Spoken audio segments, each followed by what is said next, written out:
President Obama's moratorium on offshore drilling is history, but that doesn't mean it's back to business as usual for some local companies. In fact, operators are facing tough new rules and regulations, and that could mean more job cuts. 11 News reporter Leigh Frillici spoke with one company trying to hold on to employees during these challenging times. What are they saying, Leigh? Well, they're saying that they are working very hard at holding on to those employees. And as you know, Greg and Lucy, that deep water drilling moratorium was lifted a week ago. Yet locally, there are still some real concerns. Experts say you just have to look at what's happening to the Gulf shallow water drilling business to get an idea of what's going to happen to the deep water rigs.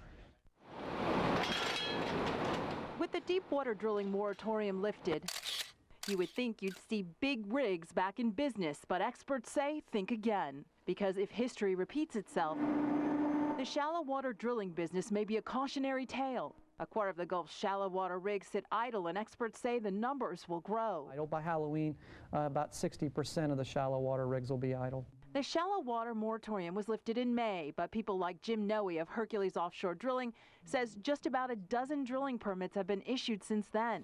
Before the Deepwater Horizon explosion, about a dozen were issued a month.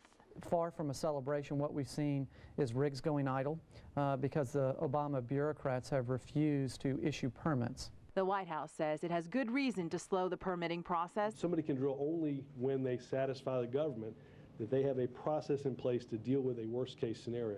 The slow permitting has cost jobs. One expert says at least 8,000 in the Gulf drilling states. Well, the numbers will grow. The numbers will definitely grow. We're not out of the woods yet until we reach this catch-up phase. And worried about the future, local politicians held a forum on the issue. Our first game plan is to get these permits issued, both in shallow and deep water. Yeah, we've got to get these rigs up and going again because they're going to go overseas. The slowdown has places like Hercules. We're clinging to our workers as long as possible. Looking for the next place it can do business, even if it means leaving the Gulf.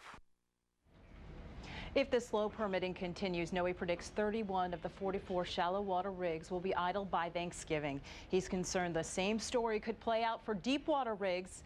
We're in the newsroom. Leigh Frillici, 11 News.